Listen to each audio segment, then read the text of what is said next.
Juillet 2004. 4 amis installent leur campement dans une clairière isolée, loin de tout.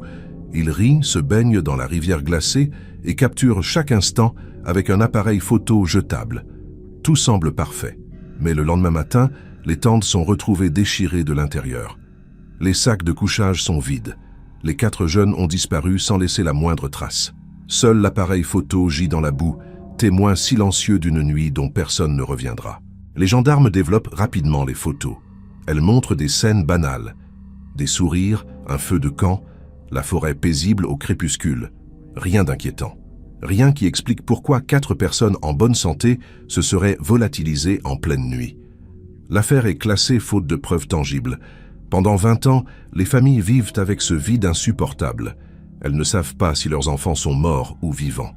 Elles gardent leurs chambres intactes, attendant un signe qui ne vient jamais. 20 ans plus tard, un enquêteur spécialisé dans les affaires non résolues décide de rouvrir le dossier.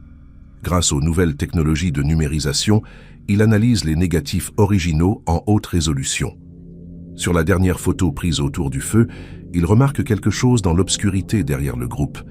Il zoome. Il éclaircit l'image. Et là, entre les arbres, à quelques mètres seulement des tentes, apparaît le visage pâle d'un homme qui les observait. Ils n'ont jamais été seuls dans ces bois. Avant de continuer notre histoire, signalez votre présence dans les commentaires en nous disant de quelle ville vous nous écoutez et quelle heure il est chez vous en ce moment. Montrez à l'algorithme que notre communauté est active aux 4 coins du monde. Et n'oubliez pas de vous abonner à notre chaîne pour nous aider à atteindre l'objectif de 5000 abonnés. Cela nous aidera énormément. Maintenant, continuons. L'été 2004 restera gravé dans la mémoire collective comme celui de la disparition des 4 de Fontainebleau. Thomas, 23 ans, était le meneur du groupe. Il avait convaincu ses amis de partir camper dans une zone reculée de la forêt, loin des sentiers touristiques. Avec lui se trouvait Émilie, sa petite amie depuis le lycée, Marc, son meilleur ami d'enfance, et Sophie, la sœur cadette de Marc. Tous 4 venaient de terminer leurs études et voulaient célébrer leur liberté retrouvée avant d'entrer dans la vie active. Ils avaient choisi un endroit peu fréquenté, accessible uniquement après 2 heures de marche depuis le dernier parking forestier. Les cartes indiquaient une clairière près d'une rivière, un lieu idéal pour un campement de 3 jours. Ils avaient emporté le strict nécessaire, tente, sac de couchage, provisions, et un appareil photo jetable que Sophie avait insisté pour prendre. Elle voulait immortaliser ce qu'elle appelait déjà « le voyage de notre vie ». Personne ne savait à quel point ces mots seraient prophétiques. Le vendredi 16 juillet, ils arrivent sur les lieux en fin d'après-midi. Les premières photos montrent leur excitation. Thomas portant le sac d'Émilie sur son dos, Marc faisant le pitre devant l'objectif, Sophie capturant la beauté sauvage de la forêt. Ils montent les tentes avant la tombée de la nuit, préparent un dîner sommaire et s'installent autour d'un feu de camp. La soirée se déroule dans la bonne humeur. Personne ne remarque le silence inhabituel de la forêt autour d'eux. Personne ne sent le regard qui pèse sur leur nuque. Le dimanche 18 juillet au matin, un couple de randonneurs passe à proximité du campement.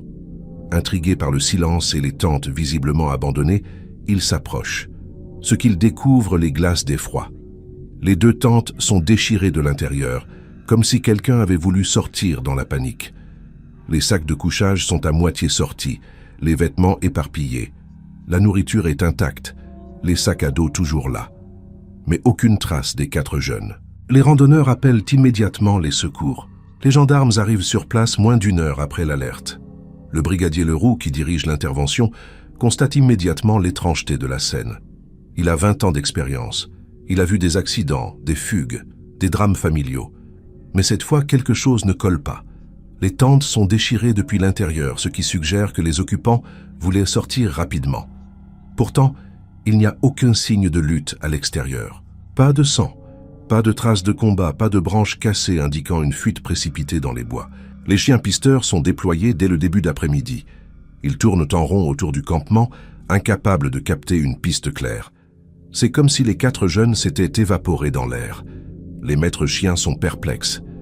Normalement, même après plusieurs heures, les chiens peuvent suivre une odeur sur des centaines de mètres. Mais là, rien. Les animaux semblent désorientés, presque nerveux. L'un d'eux refuse même de s'aventurer au-delà d'un certain périmètre autour du camp. grognant vers les bois plus profonds. Le périmètre de recherche s'étend rapidement. Des dizaines de gendarmes et de volontaires ratissent la forêt pendant 3 jours consécutifs. Ils explorent chaque sentier, chaque ravin, chaque recoin où les jeunes auraient pu se perdre ou se blesser. Des hélicoptères survolent la zone équipés de caméras thermiques. Rien, pas le moindre signal de chaleur humaine. Les plongeurs inspectent même la rivière, craignant une noyade collective. Mais les eaux sont basses en cette saison, claires et peu profondes. On y verrait un corps immédiatement. Les parents des disparus arrivent sur place le lundi matin. La mère d'Émilie s'effondre en voyant le campement. Le père de Thomas exige des réponses que personne ne peut lui donner. Les parents de Marc et Sophie se serrent l'un contre l'autre, le regard vide. Comment 4 jeunes adultes peuvent-ils disparaître en pleine nuit, sans bruit, sans bagarre, sans laisser la moindre trace? Le brigadier Leroux n'a pas de réponse. Il promet de tout mettre en œuvre pour les retrouver.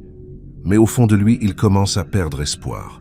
C'est en fouillant minutieusement le campement que les enquêteurs trouvent l'appareil photo. Il est tombé près du feu de camp, à moitié enfoncé dans la boue. Le boîtier en plastique est intact. Sophie devait l'avoir en main juste avant. Avant quoi exactement? Les gendarmes le placent dans un sac à indices et l'envoient immédiatement au laboratoire pour développement. Si les 4 amis ont photographié quelque chose d'important dans les heures précédant leur disparition, cet appareil pourrait détenir la clé du mystère. Tout le monde attend les résultats avec impatience. Les photos sont développées le lendemain. Les techniciens du laboratoire les examinent une à une. Il y a 27 clichés au total. Les premiers montrent le trajet vers le campement. Des arbres, des sentiers, les sacs à dos posés par terre pendant une pause. Puis viennent les photos du montage des tentes, des sourires face à l'objectif, Marc faisant semblant de pêcher dans la rivière. Tout semble parfaitement normal. Les visages sont détendus, heureux. Il n'y a aucun signe de tension ou de peur dans leurs expressions. Les photos du samedi soir retiennent particulièrement l'attention des enquêteurs. On y voit le groupe assis autour du feu de camp, à la tombée de la nuit. Thomas joue de la guitare. Émilie et Sophie chantent. Marc lève sa canette de bière vers l'objectif. Ce sont les dernières images des 4 amis vivants. Le brigadier Leroux étudie ces photos pendant des heures, cherchant le moindre détail suspect. Il scrute l'arrière-plan, observe les ombres projetées par les flammes, analyse les expressions des visages. Mais il ne voit rien d'anormal, rien qui explique ce qui s'est passé après. La dernière photo du rouleau est floue. Elle a visiblement été prise dans la précipitation, peut-être au moment où l'appareil est tombé. On distingue vaguement le feu de camp dans le coin inférieur droit et une masse sombre indistincte qui pourrait être la forêt environnante. Les techniciens tentent d'améliorer la qualité de l'image, mais avec la technologie de 2004, les possibilités sont limitées. Ils parviennent à éclaircir légèrement le cliché, mais cela ne révèle rien de plus. Juste des arbres dans l'obscurité. L'appareil photo, qui semblait si prometteur, ne livre finalement aucun indice exploitable. Les enquêteurs se concentrent alors sur d'autres pistes. Ils interrogent tous les habitants des villages environnants. Quelqu'un a-t-il vu les 4 jeunes? Quelqu'un a-t-il remarqué un comportement suspect dans la région? Un homme étrange rôdant près de la forêt? Les témoignages se multiplient, mais ne mènent nulle part. Un fermier affirme avoir entendu des cris dans la nuit de samedi à dimanche, mais il habite à plus de 5 kilomètres du campement. Trop loin pour que ce soit lié. Une autre personne prétend avoir vu un véhicule suspect, garé près d'un chemin forestier. Mais elle ne peut fournir ni marque ni plaque d'immatriculation. Les médias s'emparent rapidement de l'affaire. Les photos des 4 disparus font la une des journaux nationaux. Les chaînes de télévision diffusent des reportages sur ce mystère qui captive toute la France. Des dizaines de personnes appellent la gendarmerie pour signaler des informations, mais la plupart sont inutiles ou farfelues. Certains prétendent avoir vu les jeunes dans des villes à des centaines de kilomètres de là. D'autres évoquent des théories conspirationnistes impliquant des enlèvements extraterrestres ou des sectes sataniques. Le brigadier Leroux et son équipe doivent trier ces informations, perdant un temps précieux sur des fausses pistes. 3 semaines après la disparition, une découverte relance brièvement l'enquête. Un randonneur trouve un sac à dos dans un ravin, à environ 2 kilomètres du campement. C'est celui de Marc.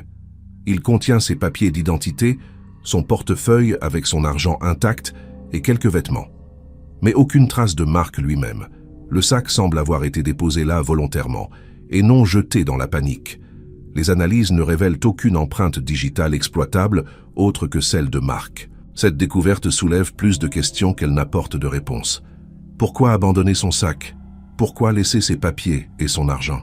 Les enquêteurs explorent la zone autour du ravin pendant plusieurs jours.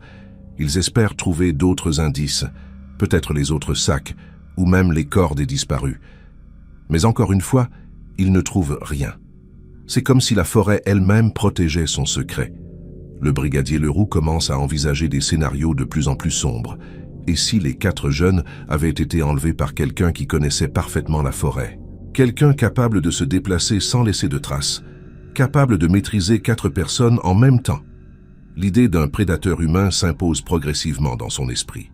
Des profileurs sont appelés en renfort. Ils établissent le portrait psychologique d'un éventuel agresseur. Ce serait probablement un homme vivant dans l'isolement, connaissant intimement la forêt, peut-être un ancien militaire ou un chasseur expérimenté. Quelqu'un d'assez fort et méthodique pour maîtriser 4 personnes sans faire de bruit. Les gendarmes commencent à vérifier les antécédents de tous les hommes vivant seuls dans un rayon de 30 km autour du campement. Ils interrogent des dizaines de suspects potentiels, fouillent des cabanes abandonnées, vérifient des alibis. Mais chaque piste s'évanouit aussi vite qu'elle est apparue. Les semaines deviennent des mois. L'été cède la place à l'automne puis à l'hiver. Les recherches actives sont progressivement abandonnées. Il n'y a plus rien à chercher. La forêt a été ratissée des dizaines de fois. Les enquêteurs ont épuisé toutes les pistes conventionnelles. Le dossier reste officiellement ouvert, mais il n'y a plus d'avancée. Le brigadier Leroux, qui avait promis aux familles de ne jamais abandonner, est muté dans une autre région. Son successeur classe l'affaire parmi les cold cases, ces enquêtes non résolues qui s'accumulent dans les archives de la gendarmerie. Pour les familles, c'est le début d'un cauchemar sans fin. Elles ne peuvent pas faire leur deuil car il n'y a pas de corps. Elles ne peuvent pas tourner la page car il n'y a pas de certitude. La mère d'Émilie garde la chambre de sa fille exactement comme elle l'a laissée. Les parents de Thomas conservent tous ses objets personnels, ses livres, ses CD, ses vêtements. Ils espèrent toujours que leur fils franchira la porte un jour, avec une explication logique à tout cela. Mais au fond d'eux, ils savent que leurs enfants ne reviendront jamais. Les années passent. 2005, 2006, 2007. L'affaire des 4 de Fontainebleau s'efface progressivement de la mémoire collective.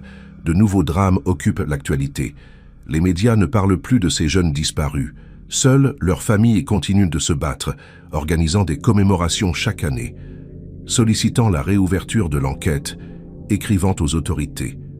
Mais leurs lettres restent sans réponse. La justice française a d'autres priorités.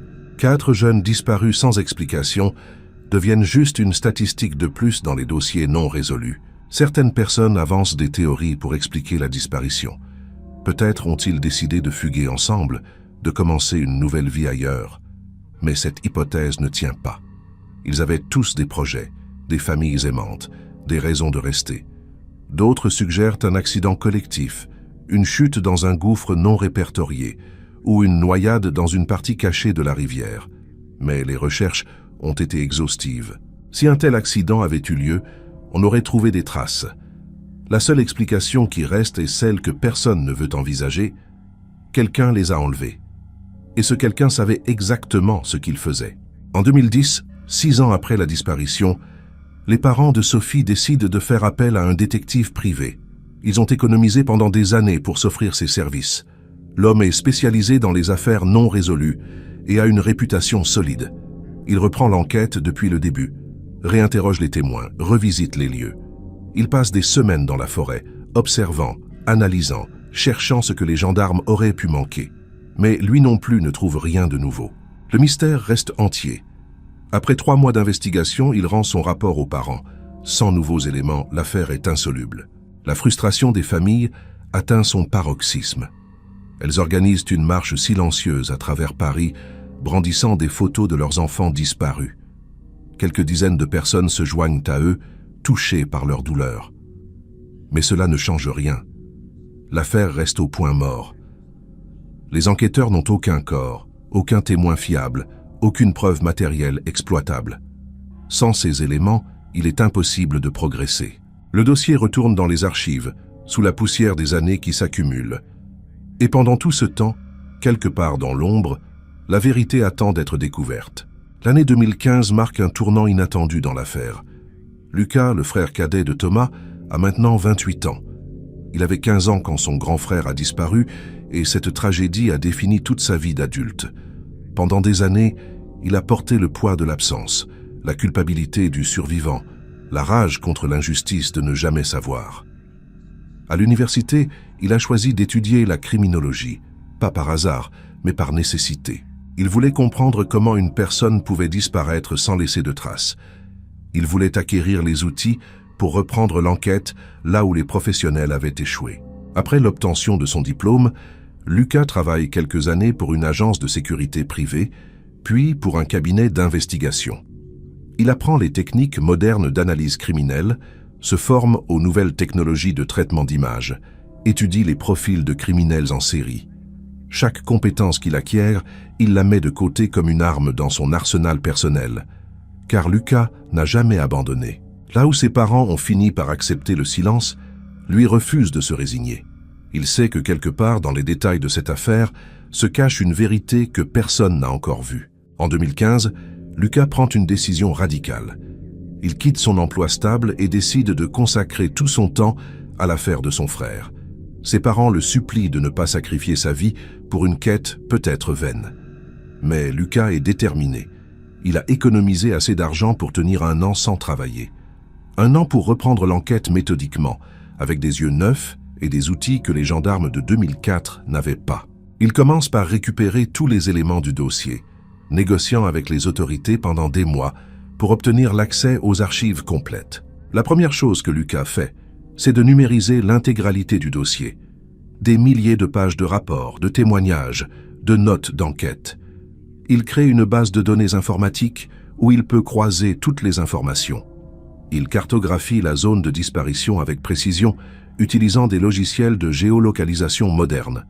Il recense chaque témoin, chaque suspect potentiel, chaque élément matériel découvert. C'est un travail colossal qui lui prend 3 mois. Mais à la fin, il a devant lui une vision complète de l'affaire, organisée d'une manière que personne n'avait faite auparavant. Ensuite, Lucas se concentre sur les photos.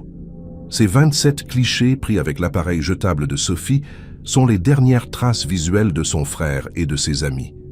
Les originaux ont été développés en 2004, puis rangés dans le dossier. Les négatifs existent toujours, conservés dans une enveloppe scellée aux archives de la gendarmerie. Lucas obtient l'autorisation de les récupérer. Il les confie à un laboratoire spécialisé en restauration d'images anciennes. Avec les scanners haute résolution disponibles en 2015, il est possible d'extraire bien plus de détails qu'avec les équipements de 11 ans auparavant. Le processus de numérisation prend 2 semaines. Les techniciens scannent chaque négatif à une résolution de 4000 dpi, créant des fichiers numériques de plusieurs dizaines de mégaoctets chacun. Ces images contiennent une quantité phénoménale d'informations invisibles à l'œil nu sur les tirages originaux. Lucas reçoit un disque dur avec les 27 photos en très haute définition. Il rentre chez lui, le cœur battant.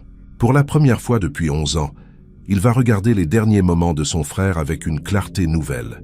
Il ne sait pas encore qu'il est sur le point de découvrir quelque chose d'horrible. Lucas commence par examiner les photos chronologiquement. Les premières images du trajet vers le campement ne révèlent rien de particulier, juste la forêt, dense et paisible. Il zoome sur chaque partie des photos, cherchant des détails qui auraient pu passer inaperçus. Une silhouette dans les arbres? Un véhicule garé au loin? Mais non, rien. Les photos du montage des tentes et de l'installation du camp sont également sans surprise. Son frère Thomas sourit à l'objectif, plein de vie. Lucas sent sa gorge se serrer. C'est douloureux de le voir ainsi, insouciant, quelques heures avant de disparaître à jamais. Les photos du samedi soir retiennent son attention plus longtemps. Le groupe autour du feu de camp dans la lumière orangée des flammes. Ces images ont un aspect presque surréaliste maintenant, comme des fantômes figés dans le temps. Lucas zoome sur les visages. Thomas, Émilie, Marc, Sophie. Ils rient, ils chantent, ils vivent. Aucun d'eux ne semble inquiet ou tendu. Si quelque chose d'anormal se passait autour d'eux, ils n'en avaient clairement pas conscience. Cela confirme ce que Lucas pensait déjà. L'attaque, si attaque il y a eu, a dû être soudaine et totalement inattendue. Lucas passe à la dernière photo du rouleau, celle qui est floue, prise juste avant que l'appareil ne tombe. Sur le tirage original de 2004, cette image n'avait rien révélé de significatif. Juste du noir et quelques taches de lumière correspondant au feu de camp. Mais maintenant, avec la version haute résolution, Lucas peut travailler différemment. Il ouvre la photo dans un logiciel professionnel de traitement d'image. Il commence par ajuster la luminosité et le contraste. L'arrière-plan commence lentement à émerger de l'obscurité. Des formes se dessinent, des arbres, des branches, et peut-être autre chose? Lucas sent son pouce accélérer. Il continue de jouer avec les réglages, augmentant l'exposition sur les zones les plus sombres de l'image. Il applique des filtres de netteté pour faire ressortir les détails. Petit à petit, l'arrière-plan devient plus distinct. Il peut maintenant identifier clairement les troncs d'arbres derrière le feu de camp, la forêt dense qui entoure la clairière. Et puis alors qu'il zoome sur la partie supérieure droite de l'image, il voit quelque chose qui lui glace le sang. Entre deux arbres, dans l'obscurité, il y a une forme claire, une forme qui ne devrait pas être là. Lucas recule instinctivement de son écran, le souffle coupé. Son cerveau refuse d'abord de traiter ce qu'il vient de voir. Il cligne des yeux, se rapproche à nouveau. La forme est toujours là. Il augmente encore le zoom, son cœur tambourinant dans sa poitrine. Et soudain, cela devient indéniable. C'est un visage humain pâle dans l'obscurité qui observe le groupe autour du feu. Les traits sont flous à cause de la distance et des conditions de prise de vue. Mais c'est définitivement un homme qui se tenait là, à quelques mètres seulement des tentes, caché dans les arbres. Lucas reste figé pendant plusieurs minutes, incapable de détacher son regard de l'écran. Pendant 11 ans, tout le monde a cru que les 4 amis étaient seuls dans ces bois. Mais cette photo prouve le contraire. Quelqu'un était là. Quelqu'un les observait. Quelqu'un attendait dans l'ombre pendant qu'ils riaient autour du feu, inconscient du danger. Lucas sent la nausée monter. Son frère et ses amis ont été traqués comme des proies, et ils ne l'ont jamais su. Cette découverte change tout. L'affaire n'est plus un mystère inexplicable. C'est clairement un crime. Un crime prémédité, commis par quelqu'un qui savait exactement ce qu'il faisait. Les mains tremblantes, Lucas sauvegarde l'image modifiée et prépare plusieurs versions avec différents niveaux de zoom et de traitement. Il imprime une version grand format, où le visage dans les arbres est clairement visible. Puis il appelle immédiatement la gendarmerie. Il demande à parler au responsable actuel du dossier des 4 disparus de Fontainebleau. On le fait patienter, on le transfère de service en service. Personne ne semble vraiment se souvenir de l'affaire. Finalement, on lui donne le nom d'un capitaine Moreau, qui a hérité des cold cases de la région. Lucas prend rendez-vous pour le lendemain matin. Cette nuit-là, Lucas ne dort pas. Il reste devant son ordinateur, étudiant encore et encore cette photo. Il essaie d'extraire chaque détail possible du visage dans les arbres. La distance et la faible lumière limitent la qualité, mais il peut distinguer certains éléments. L'homme semble avoir les cheveux longs ou peut-être une capuche. Son visage est étrangement pâle, presque luminescent dans l'obscurité. Ses yeux sont enfoncés, donnant l'impression de 2 trous noirs. L'expression est impossible à déterminer avec certitude, mais il y a quelque chose de profondément dérangeant dans cette silhouette immobile qui observe depuis les ténèbres. Le lendemain, Lucas se présente à la gendarmerie avec son dossier. Le capitaine Moreau le reçoit dans son bureau, visiblement sceptique. Il a l'habitude des familles de victimes qui voient des indices là où il n'y a rien, qui s'accrochent à des théories improbables pour ne pas accepter la réalité. Mais quand Lucas pose les photos agrandies sur le bureau, l'expression du capitaine change radicalement. Il saisit les images, les examine attentivement. Son visage devient grave. Il appelle immédiatement un technicien spécialisé en analyse d'images pour vérifier l'authenticité des documents. Il faut s'assurer que Lucas n'a pas manipulé la photo pour créer cette silhouette. Le technicien arrive 1 heure plus tard et examine les négatifs originaux avec Lucas. Il effectue lui-même une numérisation et applique des traitements similaires. Et il arrive à la même conclusion. Il y a bien un homme dans cette photo. Ce n'est pas une illusion d'optique, ni un artefact de compression numérique, ni une manipulation. C'est une présence réelle, capturée par l'appareil photo de Sophie le soir de leur disparition. Le capitaine Moreau reste silencieux un long moment après cette confirmation. Puis il regarde Lucas droit dans les yeux et prononce les mots que celui-ci attendait depuis 11 ans. Nous rouvrons officiellement l'enquête. La nouvelle fait rapidement le tour des médias. Les 4 de Fontainebleau, Une photo révèle un témoin caché. Les journaux publient l'image en première page avec le visage dans les arbres entouré d'un cercle rouge. L'affaire qui était tombée dans l'oubli revient brutalement sur le devant de la scène. Les familles des victimes sont contactées. Elles pleurent, soulagées et horrifiées à la fois. Soulagées parce qu'enfin, il y a du nouveau. Horrifiées parce que cette photo confirme leurs pires craintes. Leurs enfants ont été victimes d'un prédateur. Quelqu'un les a observés, les a traqués, les a fait disparaître, et ce quelqu'un a vécu 11 ans en liberté. Les enquêteurs reprennent le dossier avec une urgence renouvelée. Ils recontactent tous les témoins de 2004, leur montrant la nouvelle photo. Quelqu'un reconnaît-il cet homme? Quelqu'un a-t-il déjà vu cette silhouette dans la région? Les réponses sont négatives. Le visage est trop flou pour permettre une identification formelle. Les experts travaillent sur l'image, tentant de reconstruire les traits avec des logiciels de modélisation faciale. Mais la qualité de la photo originale limite leurs possibilités. Ils peuvent estimer l'âge de l'homme, environ 30 à 50 ans en 2004, et sa taille, probablement entre 1,75 m et 1,85 m. Une équipe de profilers est à nouveau mobilisée. Ils analysent le comportement de cet homme tel qu'il apparaît dans la photo. Sa position dans les arbres, sa distance par rapport au groupe, son apparente immobilité. Tout indique un prédateur patient, capable de rester caché pendant des heures sans bouger. Quelqu'un qui connaît parfaitement la forêt et les techniques de camouflage, probablement un individu solitaire, vivant en marge de la société. Le profil correspond à celui établi en 2004, mais maintenant ils ont une confirmation visuelle. Cet homme existe, il était là, et il faut le retrouver. La réouverture de l'enquête en 2015 déclenche une mobilisation sans précédent. Le capitaine Moreau constitue une équipe dédiée de 8 enquêteurs. Leur mission est claire: identifier l'homme sur la photo et déterminer ce qui est arrivé aux 4 disparus. Lucas est autorisé à collaborer officieusement avec l'équipe, compte tenu de son expertise en analyse criminelle et de sa découverte cruciale.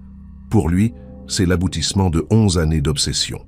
Il ne lâchera pas tant que la vérité ne sera pas révélée, quelle qu'elle soit.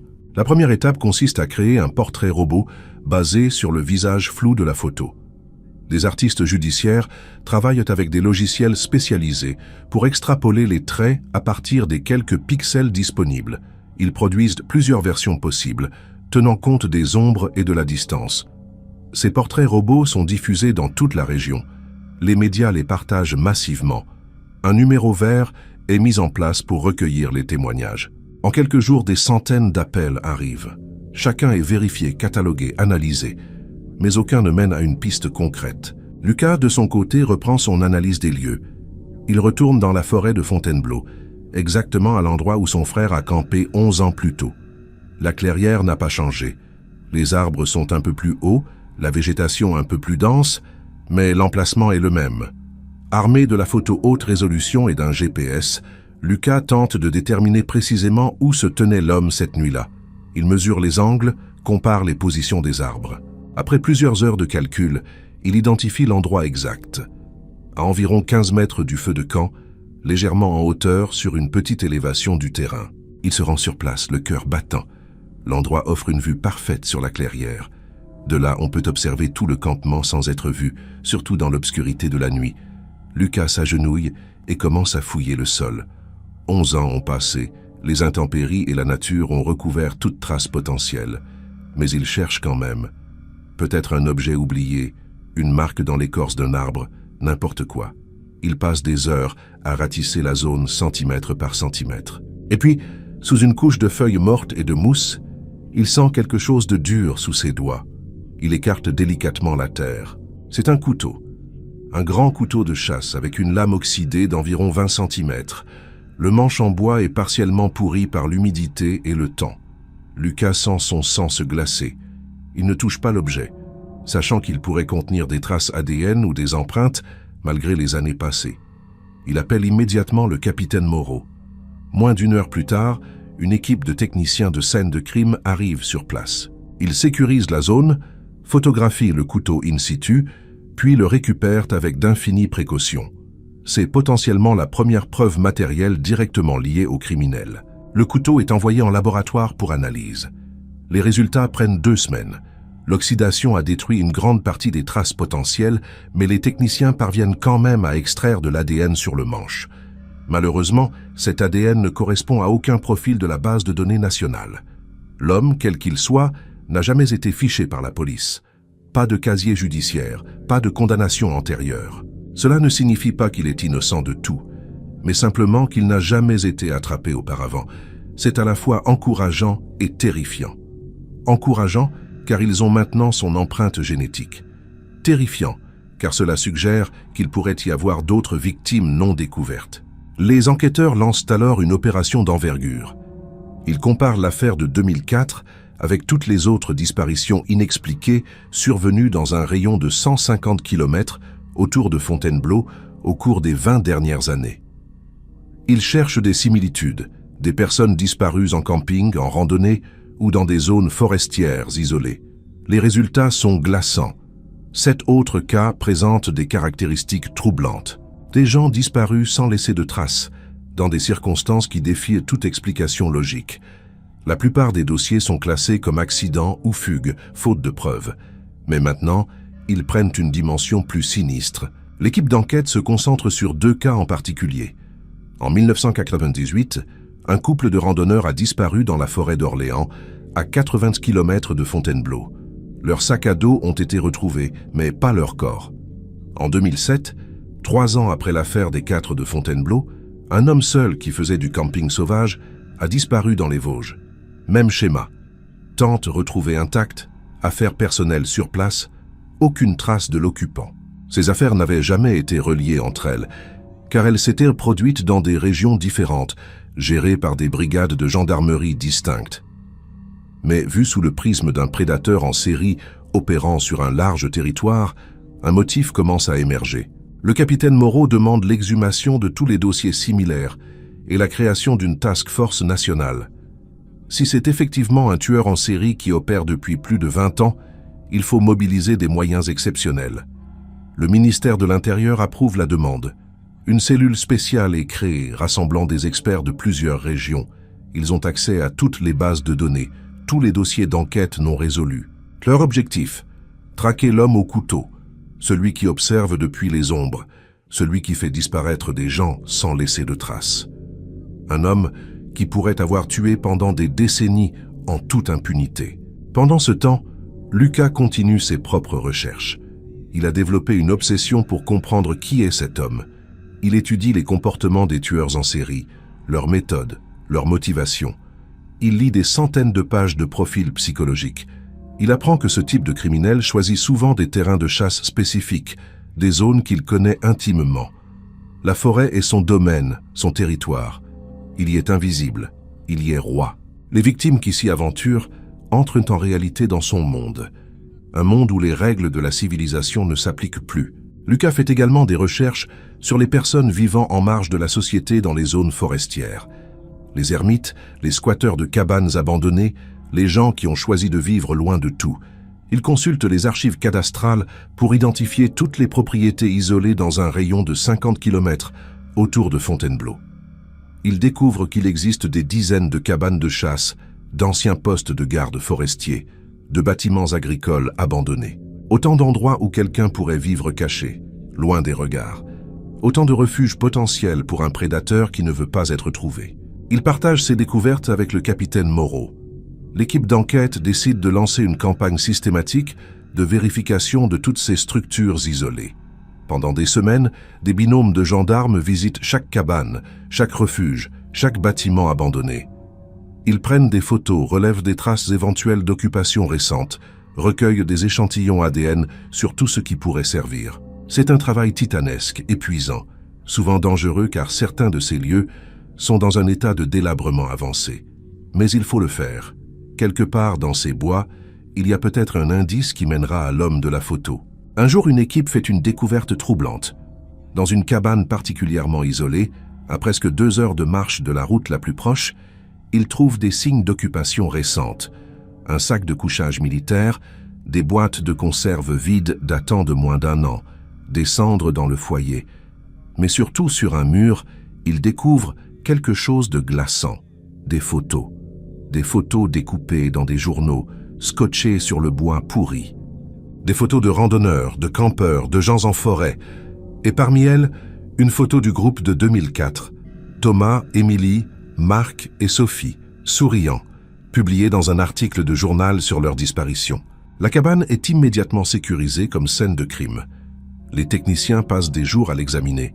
Ils relèvent des dizaines d'empreintes digitales, collectent des cheveux, des fibres textiles, des mégots de cigarettes. Tout est envoyé en analyse. Les résultats confirment que l'ADN trouvé dans la cabane correspond à celui du couteau découvert par Lucas. C'est bien le repère de leur suspect. Il a vécu ici, peut-être pendant des années, mais quand l'équipe arrive, il y a déjà plusieurs mois qu'il n'est pas revenu. Les conserves les plus récentes datent de l'hiver dernier. L'homme a disparu, probablement alerté par la médiatisation de l'affaire. Les enquêteurs fouillent minutieusement la cabane et ses environs. Ils cherchent des indices sur l'identité de l'occupant, des documents, des objets personnels. Mais l'homme n'a laissé que le strict minimum. Pas de papier d'identité, pas de courrier, rien qui permettrait de l'identifier formellement. Juste ces photos macabres sur le mur, comme un trophée de ses crimes. Les psychologues qui analysent la scène concluent qu'ils ont affaire à un individu extrêmement méthodique et intelligent. Il a vécu hors du système pendant des années, ne laissant aucune trace administrative de son existence. Un fantôme dans la forêt. Cependant, une découverte change la donne. En creusant le sol autour de la cabane, les enquêteurs trouvent des objets enfouis, des vêtements décomposés, des sacs à dos déchirés, des objets personnels rouillés, et surtout, des os humains éparpillés, enterrés à la hâte à différents endroits autour du bâtiment. L'équipe appelle immédiatement des anthropologues médico-légaux. Le site devient officiellement un charnier. Pendant 3 semaines, les experts exhument soigneusement tous les restes. Au total, ils identifient les ossements d'au moins 6 individus différents. 6 victimes qui ont été enterrées là, probablement après avoir été tuées dans la cabane ou à proximité. Les analyses ADN sur les ossements prennent du temps, mais les résultats commencent à tomber. 2 des victimes sont identifiées comme le couple de randonneurs disparus en 1998. Une autre correspond à l'homme disparu en 2007 dans les Vosges. Les 3 autres restent non identifiés pour l'instant, mais les enquêteurs travaillent à recouper avec d'autres disparitions non résolues. Ce qui est certain, c'est qu'ils ont enfin trouvé une partie des victimes de ce tueur, mais pas celle de 2004. Thomas, Émilie, Marc et Sophie ne sont pas parmi les ossements découverts. Cela signifie qu'ils ont été enterrés ailleurs, ou pire, qu'ils pourraient encore être quelque part, utilisés d'une manière que personne n'ose imaginer. La découverte du charnier provoque un choc national. Les médias parlent du monstre de Fontainebleau, ce tueur en série qui a sévi pendant au moins 20 ans, sans jamais être inquiété. Les familles des victimes identifiées peuvent enfin faire leur deuil, même si la douleur reste immense. Mais pour les familles de Thomas, Émilie, Marc et Sophie, l'incertitude persiste. Où sont leurs enfants? Sont-ils enterrés quelque part dans ces immenses forêts? Ont-ils subi le même sort que les autres victimes? Lucas refuse d'abandonner. Il sait que son frère est quelque part et il le retrouvera. Il le doit. Les enquêteurs lancent un appel à témoins massif. Le portrait robot de l'homme est diffusé partout, accompagné des nouvelles informations. On sait maintenant qu'il vivait comme un ermite, probablement depuis des décennies. Quelqu'un a forcément croisé cet homme à un moment donné. Un garde forestier, un chasseur, un randonneur, quelqu'un qui l'a vu sans réaliser qu'il observait un monstre. Les témoignages affluent à nouveau, plus nombreux encore qu'avant. Et cette fois, plusieurs pistes semblent prometteuses. 3 personnes différentes mentionnent avoir aperçu un homme étrange rôdant dans différentes forêts de la région entre les années 1990 et 2010. Les descriptions correspondent vaguement au portrait robot. L'un de ces témoins est particulièrement intéressant. Un ancien garde forestier à la retraite se souvient d'avoir rencontré un homme bizarre en 2003, soit 1 an avant la disparition des 4 amis. C'était dans la forêt de Fontainebleau, dans un secteur peu fréquenté. L'homme portait des vêtements sales, avait les cheveux longs et une barbe broussailleuse. Il transportait un grand sac à dos et semblait se déplacer en dehors des sentiers. Quand le garde l'a interpellé pour lui demander ce qu'il faisait là, l'homme n'a pas répondu. Il a simplement fixé le garde avec un regard vide et perturbant, puis s'est enfoncé dans les bois. Le garde n'a jamais signalé l'incident, pensant avoir simplement croisé un marginal inoffensif. Ce témoignage, combiné aux autres, permet aux enquêteurs de créer un profil plus précis. L'homme qu'ils recherchent est probablement dans la soixantaine maintenant, possiblement plus. Il a vécu la majeure partie de sa vie adulte dans les forêts, développant une connaissance intime de ces territoires. Il est capable de survivre avec très peu de ressources, de se déplacer sans être vu, de s'adapter aux saisons. C'est un survivant, mais aussi un prédateur. Un homme qui a choisi de vivre en dehors de la société et qui a fait de la forêt son terrain de chasse personnel. Un homme qu'il faut absolument retrouver avant qu'il ne fasse d'autres victimes. L'enquête prend une tournure inattendue à l'automne 2016, plus d'un an après la découverte du charnier. Un appel anonyme arrive sur le numéro vert mis en place par la gendarmerie. Une voix d'homme, âgée et tremblante, déclare avoir des informations sur le tueur de Fontainebleau. Mais il refuse de donner son identité et raccroche avant que les enquêteurs puissent en apprendre davantage. L'appel est tracé jusqu'à une cabine téléphonique dans un petit village de Lyon, à 100 km de Paris. Une équipe est immédiatement dépêchée sur place, mais l'homme a disparu depuis longtemps. Les caméras de surveillance de la pharmacie voisine ont capturé une silhouette floue, mais rien d'exploitable. 2 jours plus tard, le même homme rappelle.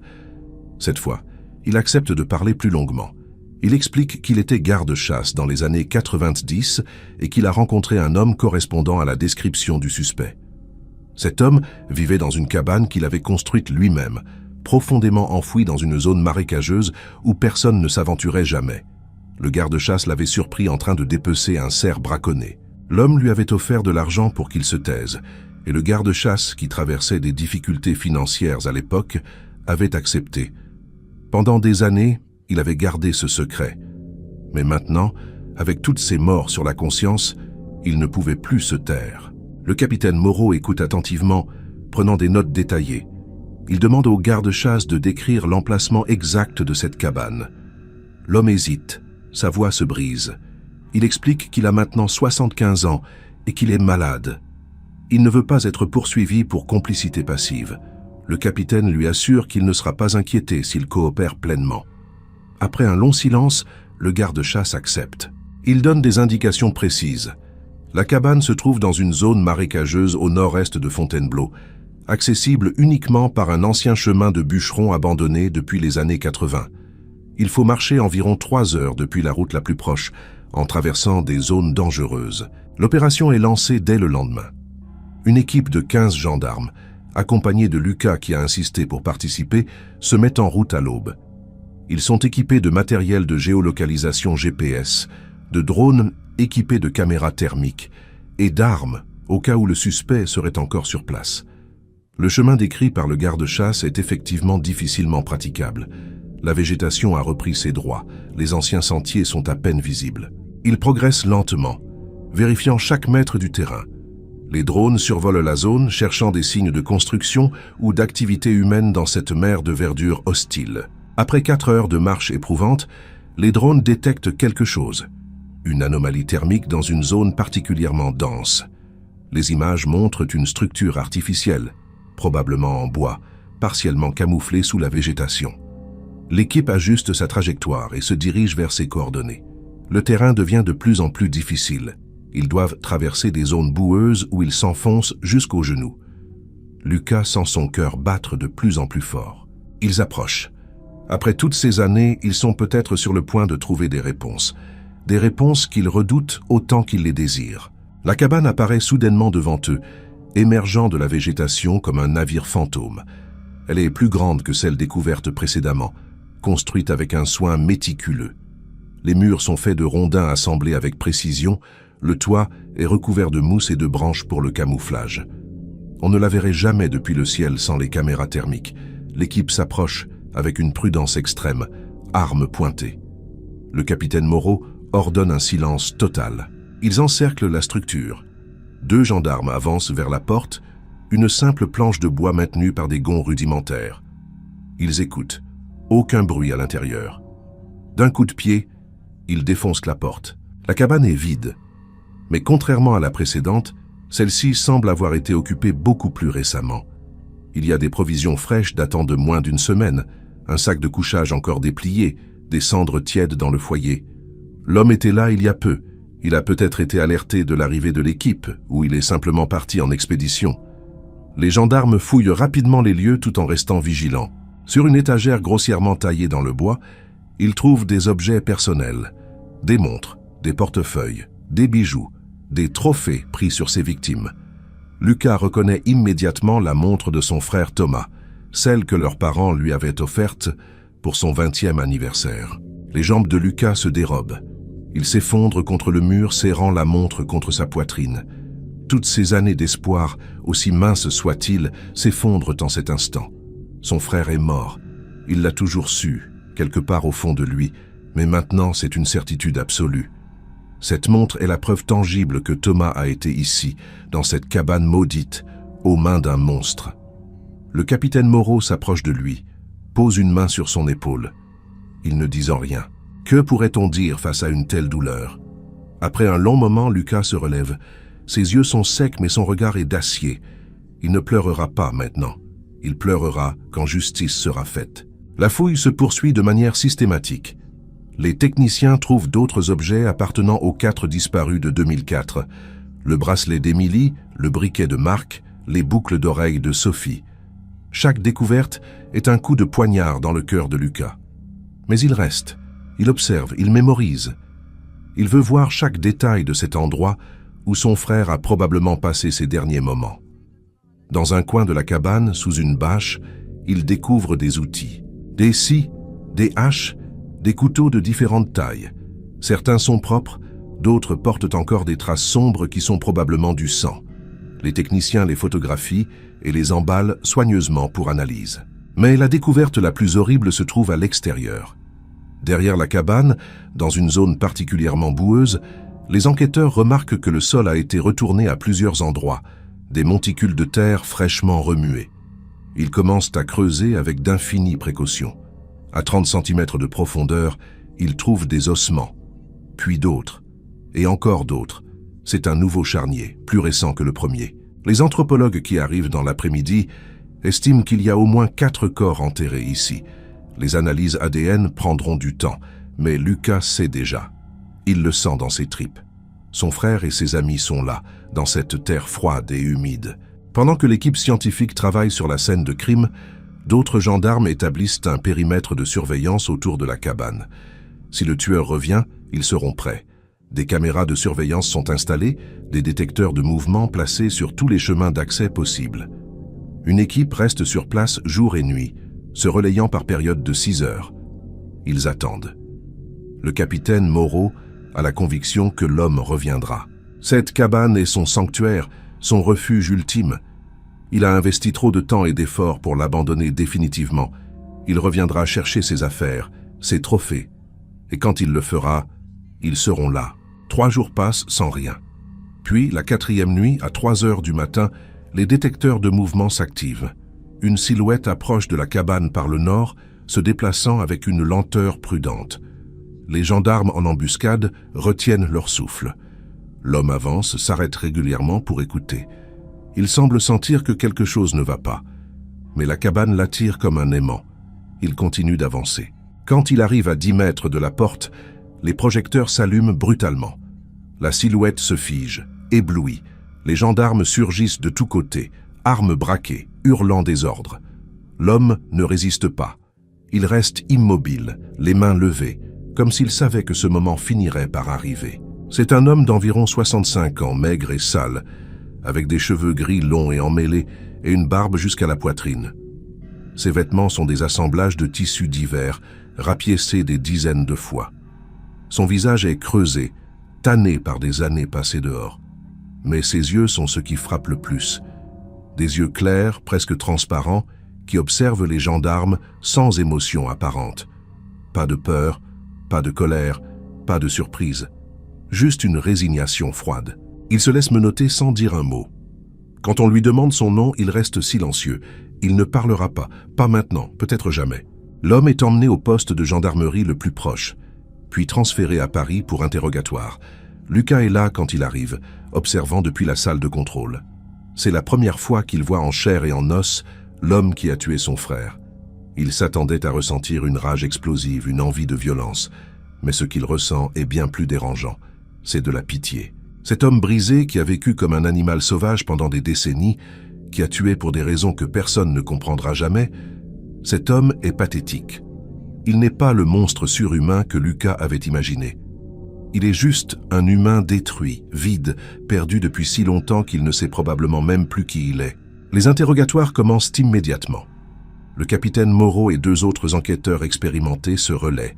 Ils posent des questions, montrent des photos des victimes, des preuves matérielles. L'homme reste muet.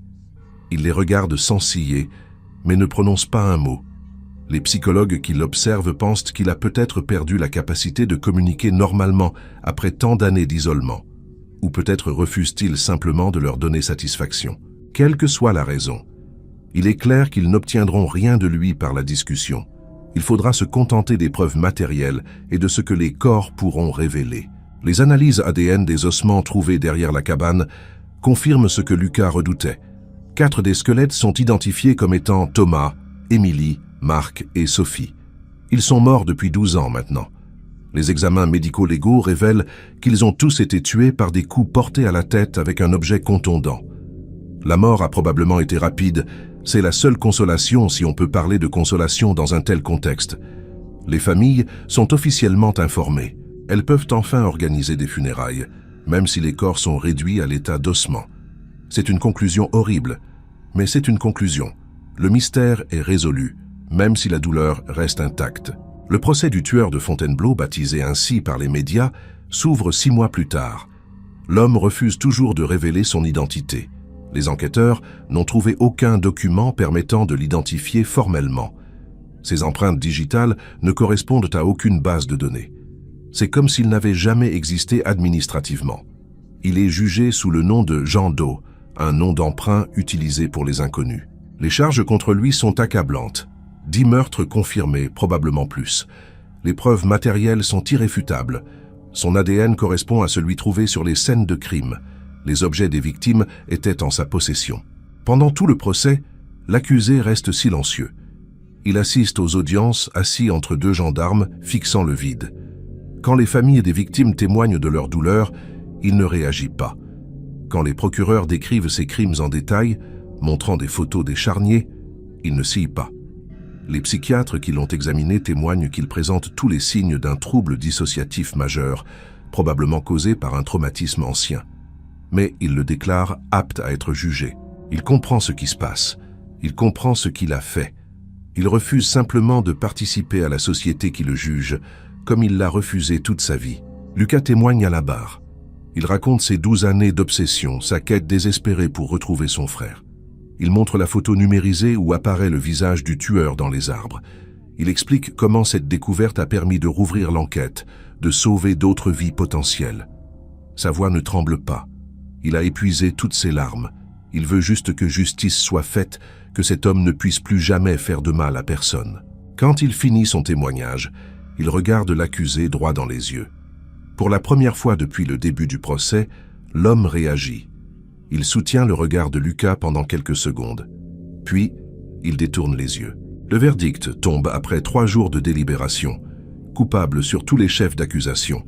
La peine, perpétuité réelle, sans possibilité de libération conditionnelle. L'homme est condamné à finir ses jours en prison. Il a maintenant 66 ans. Il mourra probablement derrière les barreaux dans 10 ou 15 ans. C'est la seule justice possible pour les familles des victimes. Une justice imparfaite qui ne ramènera pas leurs proches, mais qui ferme enfin ce chapitre horrible. L'homme est emmené hors de la salle d'audience. Il ne regarde personne. Il disparaît dans les couloirs du palais de justice, retournant vers une autre forme d'isolement, une autre cage. Cette fois, il ne pourra plus en sortir. Dans les semaines qui suivent le procès, Lucas essaie de reprendre une vie normale. C'est presque impossible.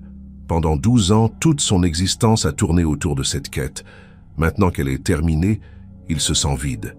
Il consulte un psychologue spécialisé dans le trauma et le deuil. Il parle enfin de tout ce qu'il a refoulé pendant ces années. La colère, la culpabilité, le sentiment d'impuissance. Le psychologue lui explique qu'il a fait tout ce qu'il pouvait, plus que ce qu'on aurait pu attendre de n'importe qui. Grâce à lui, la vérité a été découverte. D'autres familles ont pu avoir des réponses. C'est déjà énorme. Lucas décide finalement de créer une fondation en mémoire de son frère et des autres victimes.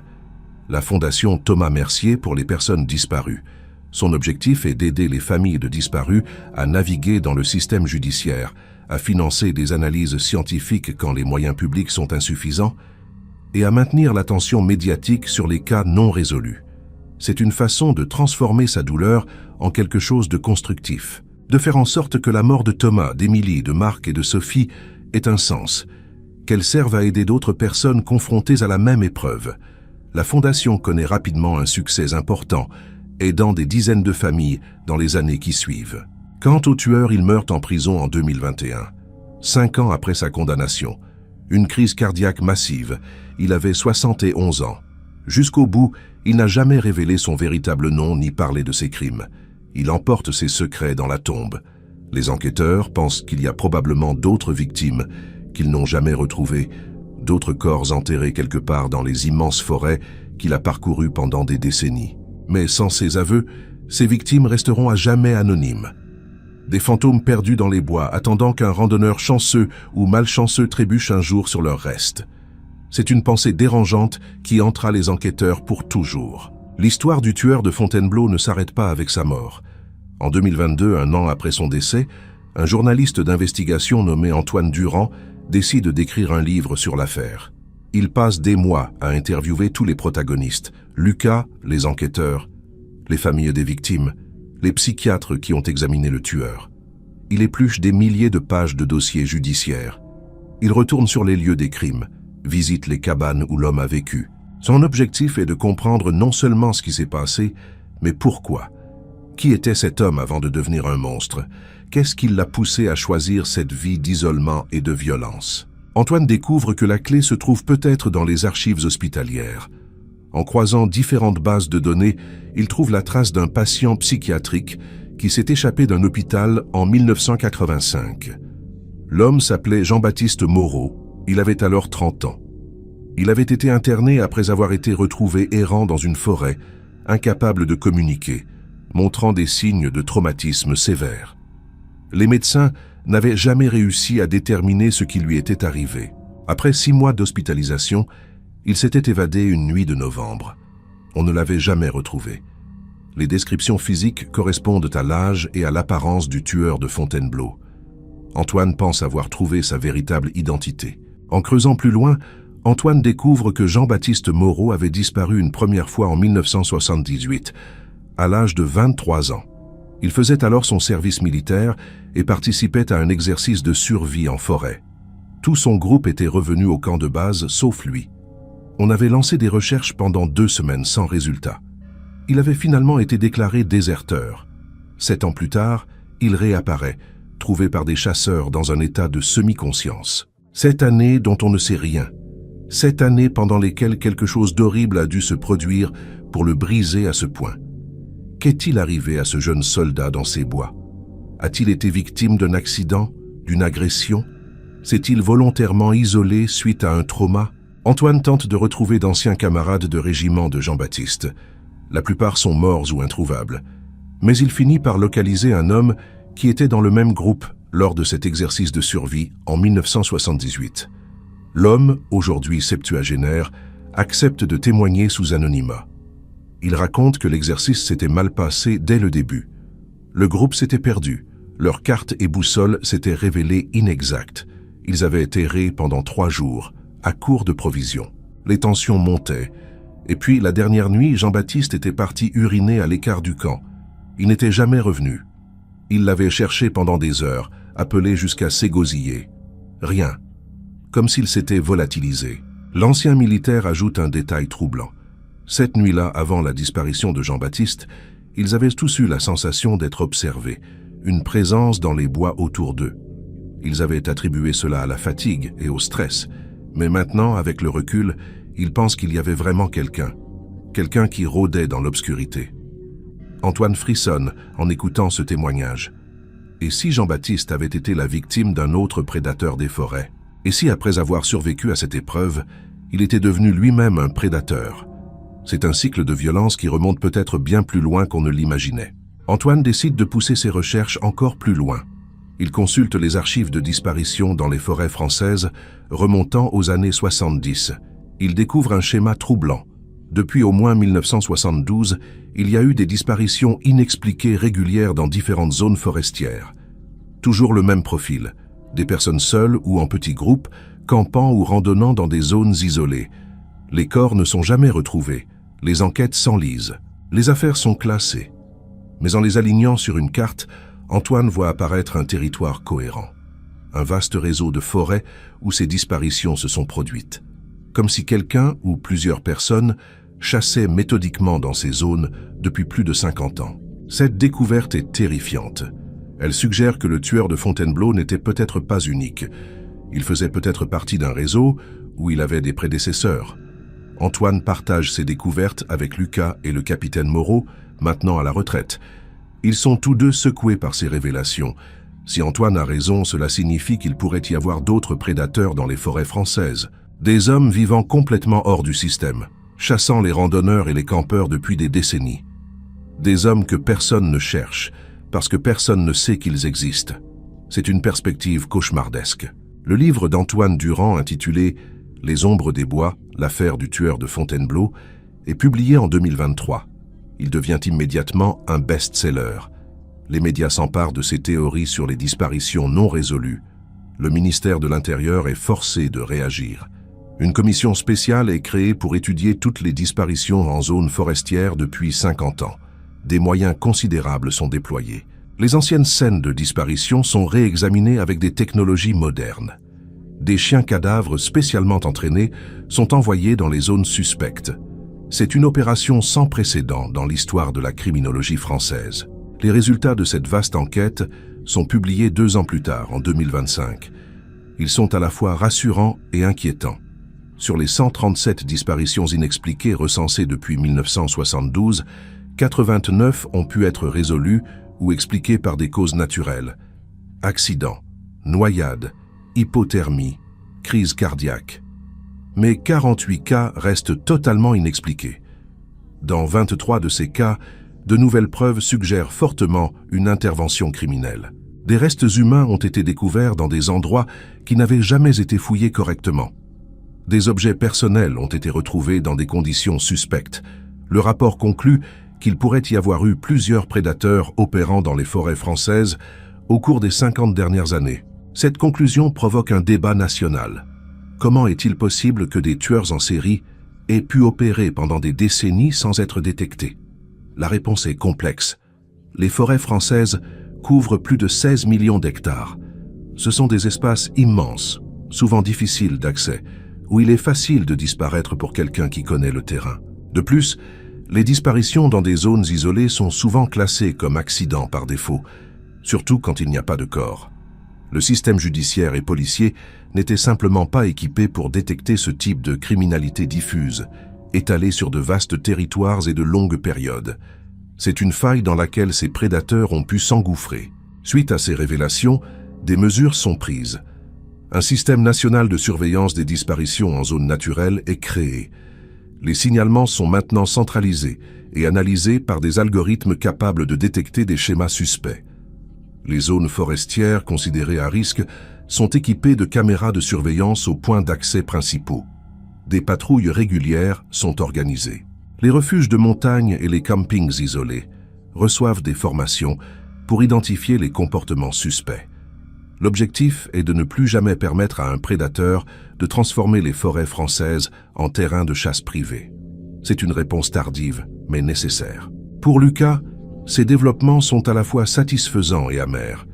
Satisfaisant parce que le sacrifice de son frère et des autres victimes a finalement conduit à des changements systémiques qui pourraient sauver des vies. Amer parce que tout cela aurait dû être fait bien plus tôt. Combien de morts auraient pu être évitées si on avait pris le problème au sérieux dès les années 90? Il ne le saura jamais. Mais au moins, maintenant, il peut se dire que son combat n'a pas été vain. La Fondation Thomas Mercier continue son travail, aidant les familles de disparus et finançant des recherches. C'est devenu sa vie, sa mission. Une mission qui ne s'arrêtera jamais vraiment. En 2024, Lucas retourne pour la dernière fois sur le site où son frère a disparu. La clairière n'a pas changé. Les arbres sont toujours là, indifférents au drame qui s'est joué sous leurs branches 20 ans auparavant.